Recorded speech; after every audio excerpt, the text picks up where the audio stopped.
Perkenalkan, nama saya Azan Sarullah dengan nomor BP 211023/2014. Pada kesempatan kali ini saya akan membahas objek 6 dari praktika biologi dasar tanah A. Kita langsung saja. Yang pertama yaitu organel-organel sel tumbuhan. Organel yang pertama yaitu dinding sel. Dinding sel berfungsi sebagai tempat memperkokoh berdirinya tumbuhan. Yang kedua ada inti sel sebagai tempat mengatur seluruh aktivitas sel. Selanjutnya ada mitokondria yaitu tempat pembentukan energi. Selanjutnya ada plastida atau kloroplas yang mana di dalamnya terdapat klorofil sebagai zat hijau pada tanaman dan juga sebagai tempat berlangsungnya fotosintesis. Selanjutnya ada ribosom yaitu tempat mensintesa protein. Selanjutnya ada RE atau retikulum endoplasma yang mana retikulum endoplasma ini terdiri dari dua, yaitu ada RE halus dan RE kasar. RE kasar fungsinya sebagai tempat penyaluran sintesis protein, sedangkan RE halus fungsinya sebagai tempat sintesis fosfolipid dan juga sebagai detoksifikasi racun. Selanjutnya ada vakuola yang mana fungsinya sebagai tempat penyimpanan cadangan makanan. Pada vakuola pada tanaman itu lebih besar daripada vakuola pada sel hewan.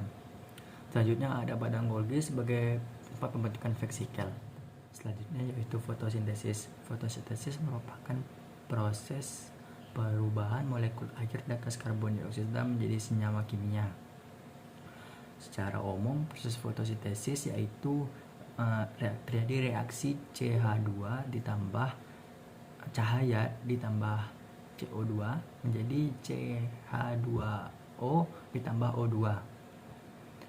Reaksi pada fotosintesis itu terjadi pada dua tahap, yaitu reaksi terang dan reaksi gelap.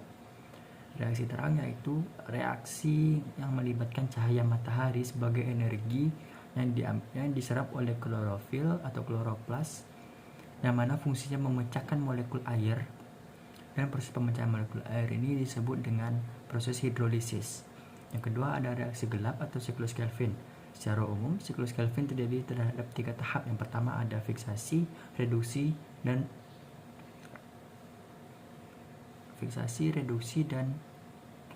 regenerasi.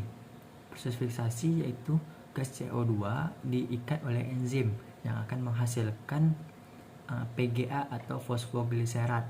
Yang selanjutnya ada reduksi yaitu terjadi penggunaan ATP atau energi ATP dan ADPH yang mana menghasilkan PGAL atau glyceraldehyde trifosfat. Yang ketiga ada regenerasi yang mana pada tahap regenerasi RUBP yang sudah dipecah akan diregenerasi atau didaur ulang. Sekian dari saya, terima kasih. Assalamualaikum warahmatullahi wabarakatuh.